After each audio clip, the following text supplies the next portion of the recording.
Hello, and welcome to this edition of Talk About London, a podcast about how to make our city a better place. I'm Leanne Tritton, and I'm chair of the London Society, one of the oldest charitable civic societies in the UK. It's for everyone who loves London. And I'm Dave Hill, a journalist who writes about London and runs the website onlondon.co.uk. Our guest today is Charlotte Harris, who is a landscape designer and Chelsea Gold Medal winner and co-founder of the Harris Bugge Studio. Charlotte has joined us to explain the phenomenon that is Chelsea Flower Show and to explore what seems like a revival in the greening of London, all over London. So Charlotte, welcome. Oh, thank you. Thank you both for having me. Delighted to be here and talk about the very quintessentially British thing that is the Chelsea Flower Show. So, Charlotte, it's great to have you. I've got a confession to make and to the audience before we get going. I am a complete non-gardener and I'm a bit dim about the greening of London and a total novice about your field of expertise. So I'm here to learn, and I'm going to let Leanne take the lead in our discussion, but I hope to come up with some reasonably sensible questions later on in the proceedings. All right, so, I'm sure you've got an indoor plant or two. Come on now. So I kind of fluffed the introduction there, Charlotte, because you are more than what I described. I was saying to Dave earlier, you're a bit of a rock star of the landscape world. And I first got to know you through Chelsea Flower Show. And I have to say, I've been in the UK or London for 30 years, but it wasn't until the year 25 that I finally got to Chelsea, and I always thought it was slightly bonkers. I didn't know who went there. I knew finance people went there, but I didn't know anything else. And then to meet someone like you and to go there for the first time. So could you explain to the audience what is important about Chelsea Flower Show? What is it? Why is it important? How long has it been going? And what's your involvement? Yeah, I mean, it is a very quintessentially British thing, but it is an institution. It is an institution in the gardening calendar, in the tourism calendar, in the social calendar in West London, and it has been going for decades. I remember my mother watching it on telly and also going when really every nursery would be there because there was no internet to sell your wares from, or it would be mail order in the Grand Marquis, and there would be some show gardens, but really it started as this epicenter of growing and nurseries and plants personship, and then gradually developed kind of into the 90s and noughties with show gardens, and now it's a kind of all-round day out with nurseries and show gardens and talks and events and kind of lots of inspirational stuff, and a very good PIMS tent as well for those who need it. I have been going I volunteered on my first garden in 2008, and that was when I was retraining, and then volunteered virtually every year for about 10 years. I worked on a number of Best in Show gardens and gold medal winning gardens. I worked on my own garden in 2017, and that was on Main Avenue, which is kind of where the larger show gardens are. So that was the first time that I had designed my own garden, and I got a gold medal for that. And in the time that I've worked with Hugo Bugg at our studio, we've won 5 gold medals across RHS shows, and we won Best in Show in 2023. So it has been a wonderful experience for us, as a duo and as a practice. But it is a very special, unusual, silly, inspiring event. And you see people pouring through Sloane Square Station, and when they're leaving, they've got bags of plants and displays for the garden that they bought. And it's a place of inspiration, really. And I think we have to remember that, yes, there is the sort of entertaining element to it, and that tends to happen in the evenings. And actually, those show gardens don't get built without sponsors, so there's always that part of it. But really, I think it's 170,000 people come to visit, but it's broadcast across the world, and so it really is this incredibly powerful. It is the greatest flower show on earth, but that sounds a bit flippant, because actually what Chelsea also does is it has the power to talk about ideas and trends. So a few years ago, Nigel Dunnett had a rain garden, and perhaps viewers who only watch at Chelsea, like they only watch tennis at Wimbledon, a bit like myself, or football at the World Cup, suddenly got an insight into a different way of doing things in their garden. So it is this incredible opportunity to change hearts and minds and inspire people to garden more carefully, ecologically, beautifully. So that's for the background. Yeah, it's and I think that is such an important point. I mean, I love it for the people watching side of things, and obviously you get these tribes of British people, and you know, you get the very, very hardcore gardeners who come along and look like they're about to start gardening then and there, and then there's the, you know, the army of women in floral dresses, and then the men who's the, you know, the captains of industry who are being sort of dragged around by their wives. And I know that's a terrible cliche, but it's true. You actually see it live. But I think as you say, it starts to set some trends. And one of the things, there's been a couple of things coming together, which I think is really useful to discuss in relation to what's happening in London. So there, obviously, the movement, we all understand we have to be more biodiverse, and there is a climate crisis. So how can planting and landscape help that? And I think that's really being picked up by the property industry. And again, when we were, when I first got involved in this world, landscape designers or landscape architects, whatever, horticulturalists, were all at the bottom of the pecking order in project teams. But that seems to have changed. Is that just my imagination, or have you got more power now? I think that has shifted for the good, certainly since COVID. And in recent years, I think with a greater awareness of the climate crisis and also planning requirements, tighter planning requirements, we'd like them to be tighter. I think we still bear the brunt of where there's been value engineering, as they euphemistically call it. But I think there is a greater propensity to bring in landscape designers, landscape architects at the beginning of a process, not at the end, where they say, here's a patch of green, can you please fill it in? And a kind of understanding that there is a greater requirement for how that infrastructure sits. It's not just kind of filling in with planting. There is much more to that. The success of the soil, the success of drainage, how people move through a space. So I think it has changed for the better. And I think that is about people's awareness. And when you look at things like Chelsea, I do feel that does, there's lots of criticisms of shows like Chelsea, and they are not unreasonable, that actually 5 days in May perhaps isn't the most sustainable way to be putting on, all these show gardens. But it is not black and white, because I'm not sure there's anything else that affects that much raising of awareness. This year and last year, the last 3 years particularly, the gardens have been very much about reusing materials, for example, and thinking about cement-free concrete, and all that kind of dialogue starts to permeate. And that is people at home, that's developers come as much as anyone else and see new ideas and get inspired by it. So I think it has a very important role to play. Yeah.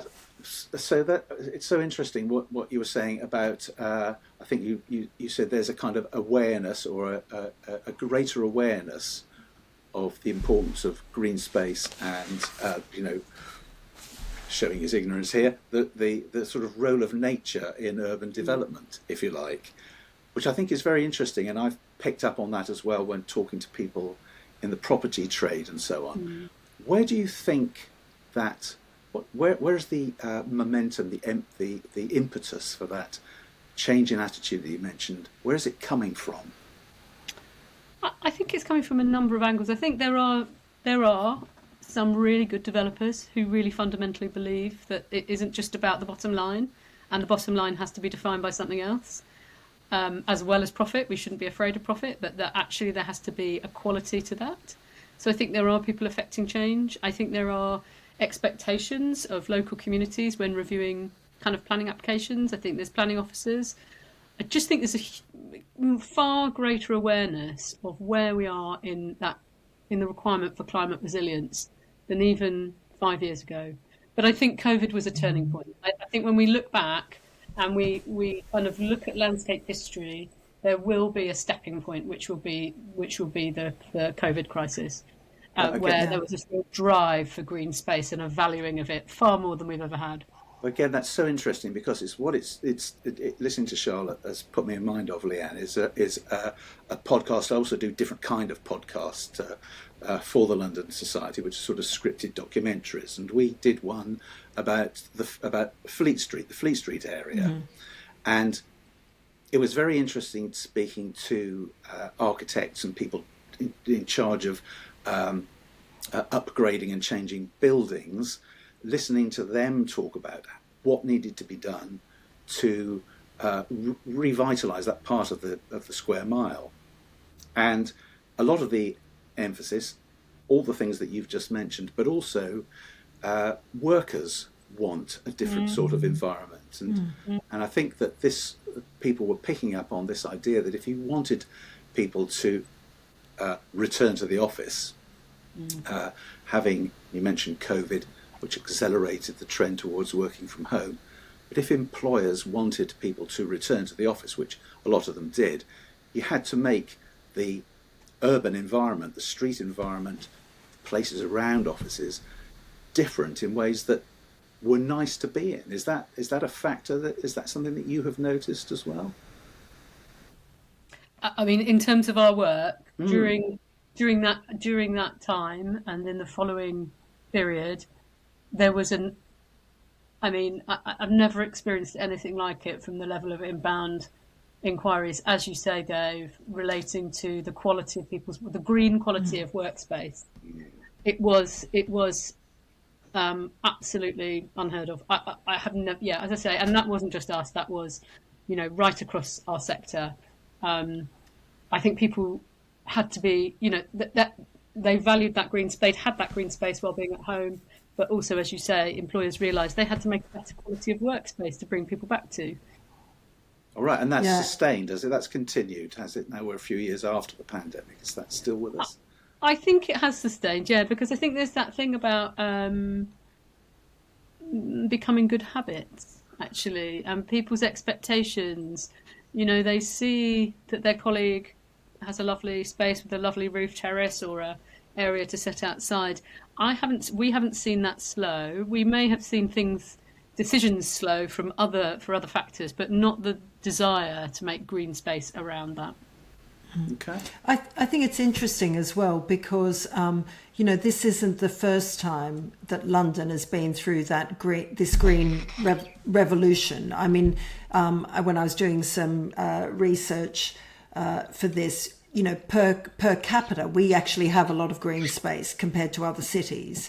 But I guess it started out as very much, making wonderful green parks and everything else for the rich and the royal families to enjoy.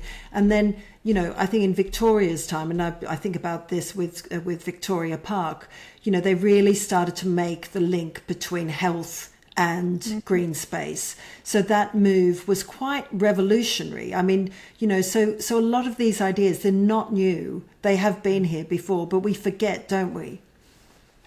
I think you're absolutely right. And when we transpose that, when we talk about the Victorians in hospitals, for example, some of the older hospitals, we're working at the Northern General Hospital in Sheffield, where we're making a garden for the spinal injury unit there. And it's a huge hospital with huge grounds. And part of our preparation, I went to the archives.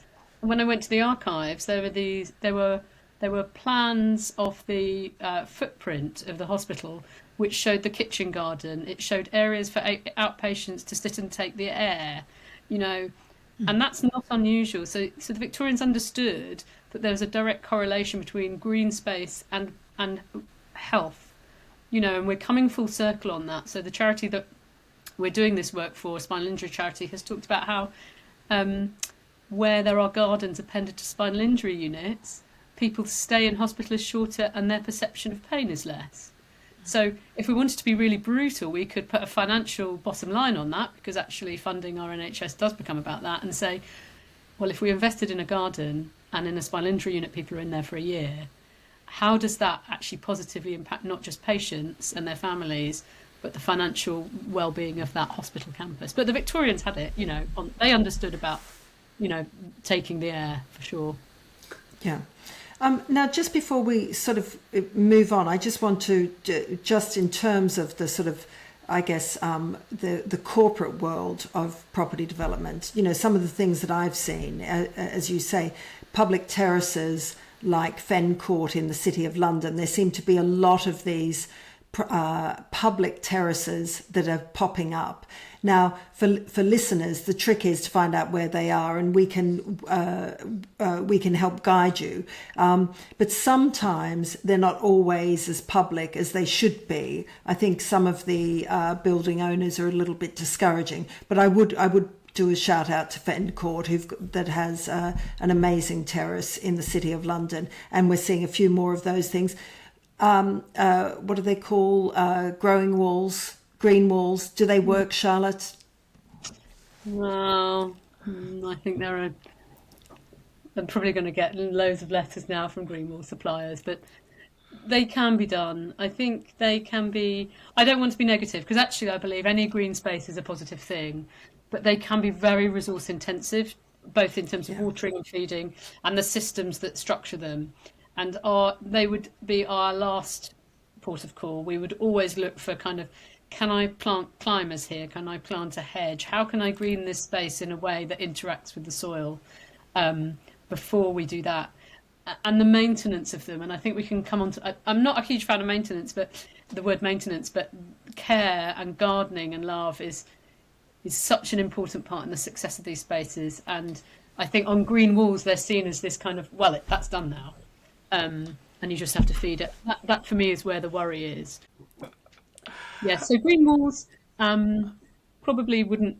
I think they can. You know, there's beautiful work in Paris, but you know, Patrick Blanc is the great proponent of the fabulous green walls, and I won't take away from how they really are fabulous when they're done well, but they are resource intensive.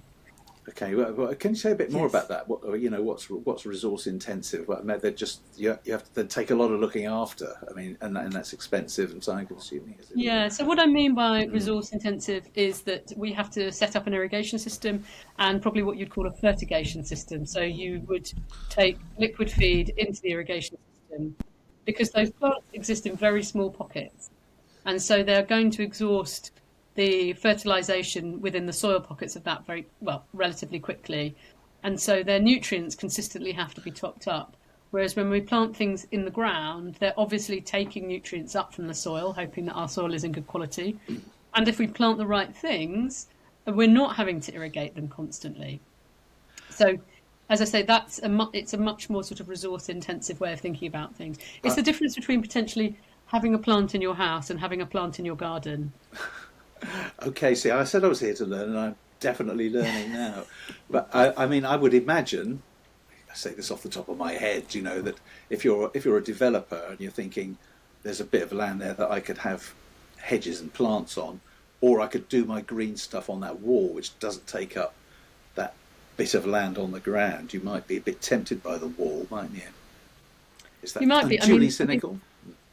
No, not cynical. I think there would be some. But I think it is an expensive way of doing it.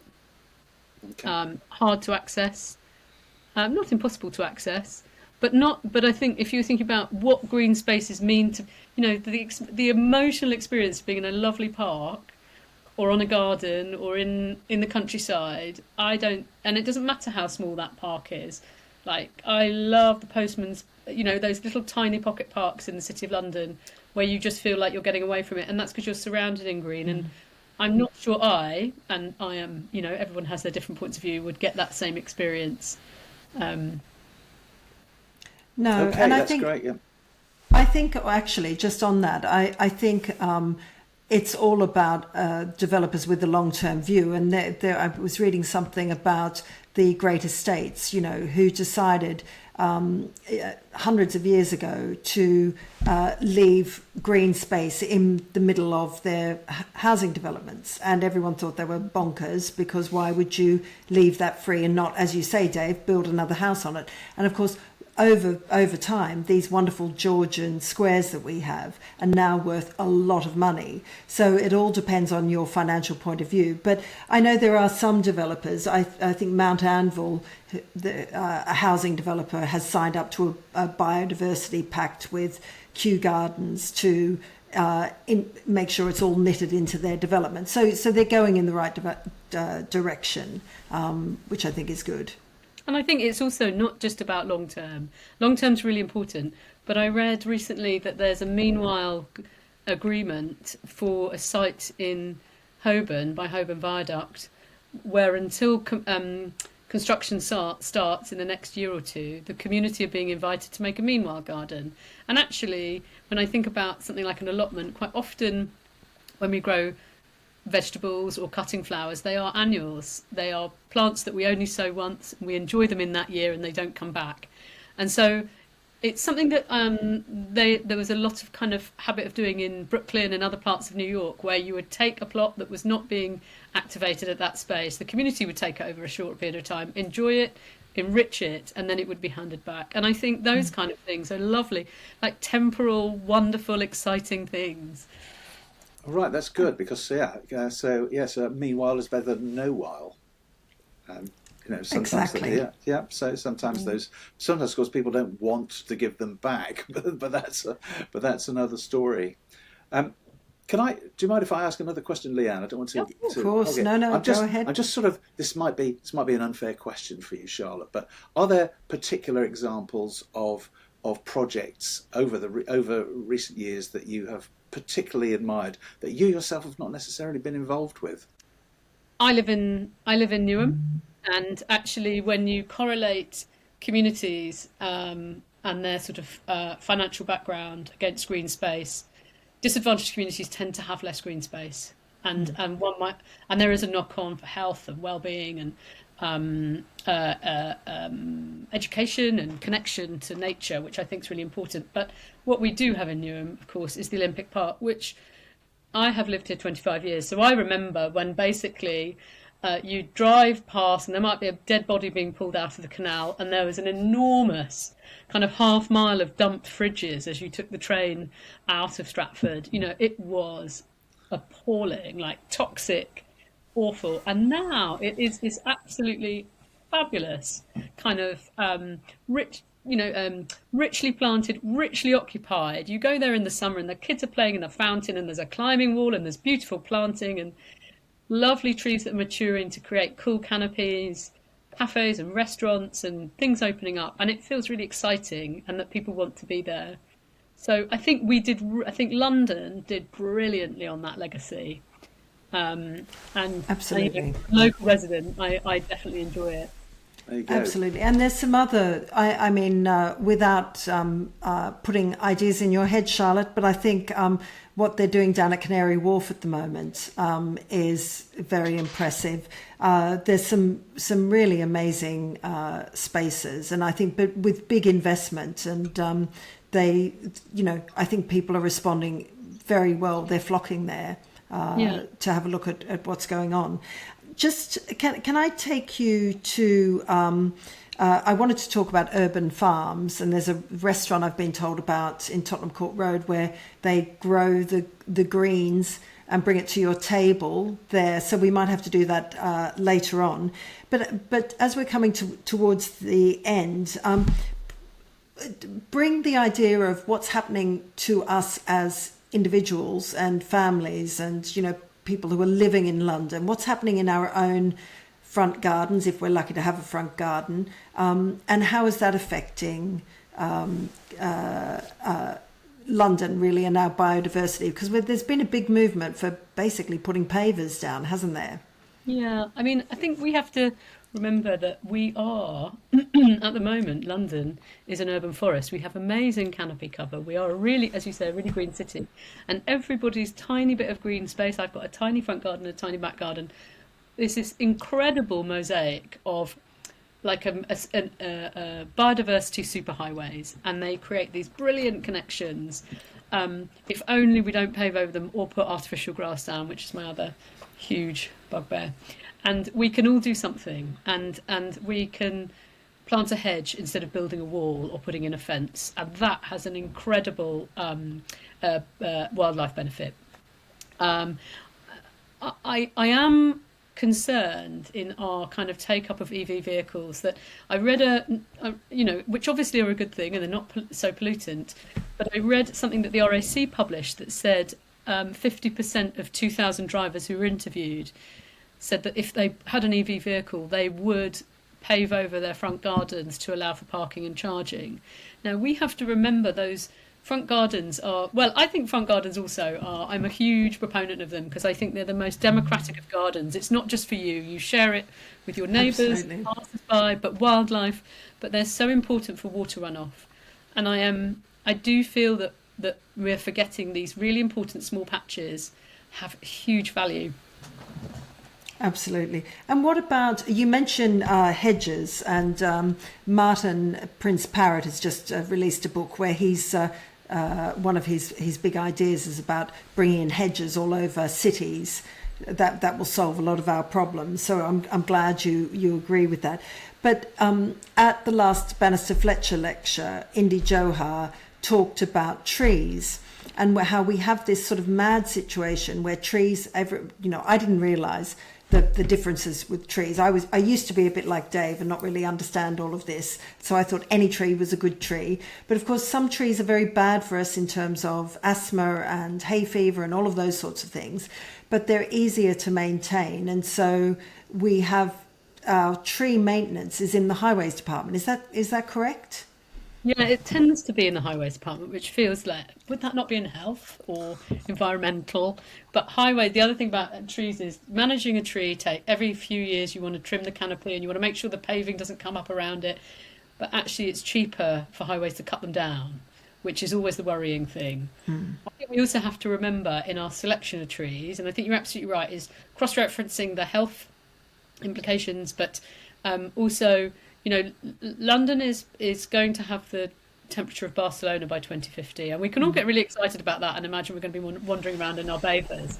But it's going to be very problematic in the summer for vulnerable people, and having natural shading and planting those trees now will putting them as little striplings will mean that they are coming into sort of juvenile maturity by then, and so selecting trees that work for the climate and the changing climate and not being afraid of that, but also, as you say, cross-referencing them against what works for us health-wise and for biodiversity.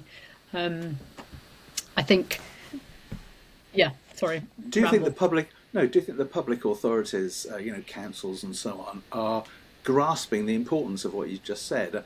A lot of them, talk about it and aspire to being greener, and they talk about planting trees, and I can remember successive mayors of London talking about planting more trees. I'm not sure if they ever actually did, or maybe they did and I'm doing them an injustice. But do you get a sense that this is really being grasped with the urgency that it might be? I think some boroughs are better than others. Name them. Name the good ones. I probably won't do that. Certainly bad ones.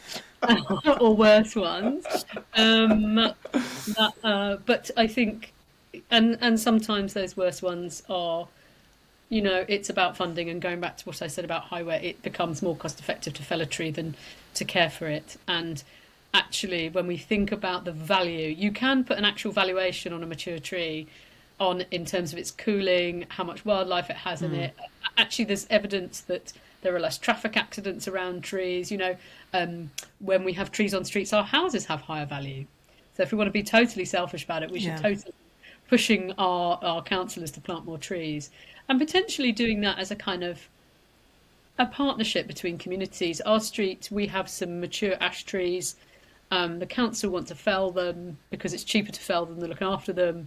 And we have said we will buy new trees and work out in time if they need to be, in time as we've got this new generation going of trees.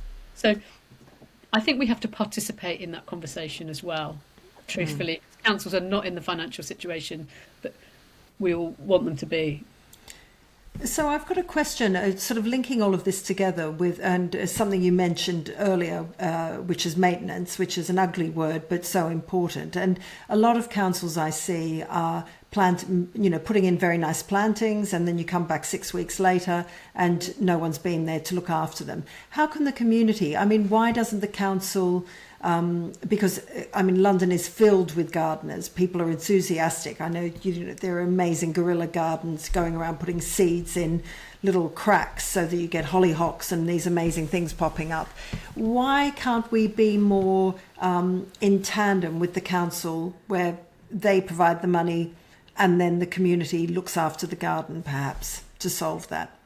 Yeah, I think we can. I think it's about us all. We have so much. I'm not making excuses for all of us, but it's knowing who to talk to about it. There are actually not many boroughs with a landscape architect. Newham, we have a landscape architect. That is really, really rare these days. There used to be a landscape architecture team in every borough, and they are so caught up with keeping an eye on planning applications. The tree officers making.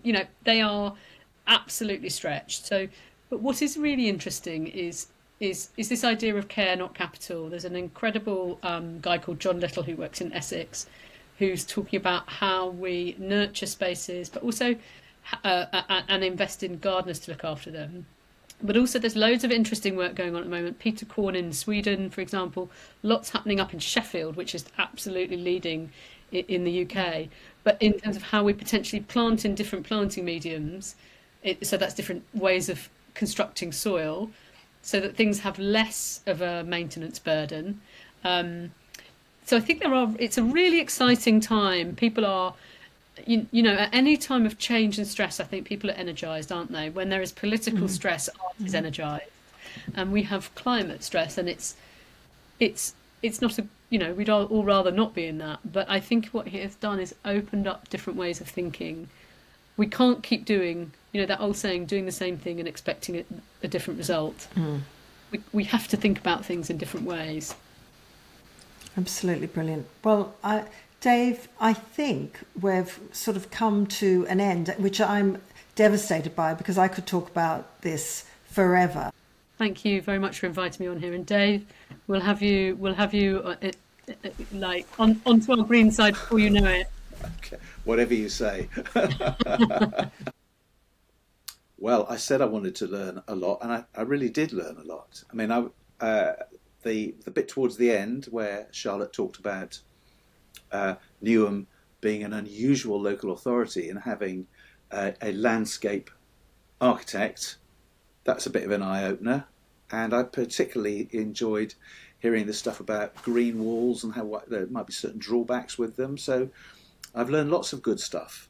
Out of all the episodes we've done so far, I think it's been the most positive in terms of seeing the sort of vast array of people getting behind this green movement. And of course, it's not the first time around in London. London's an amazingly beautiful city, and I think we sometimes forget that. And the thing that has always struck me about London is that, you don't have to go and buy a coffee to go and sit in a square or sit in a park, and they're everywhere.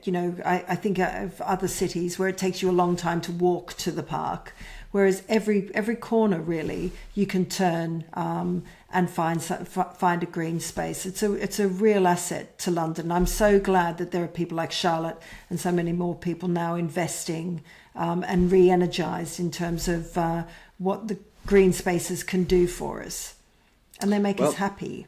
Yes, well, happiness, I'm all for that. So, as I said, I learned a great deal. And, I think I'll probably be looking at my environment as I wander around the streets of London in a slightly different way and in an enhanced way as a result of that conversation. Yeah, me too. Well, thank you, Dave. Thank you, Leanne. Thank you, audience. Thank you so much for joining us, and I hope you've enjoyed it. Goodbye.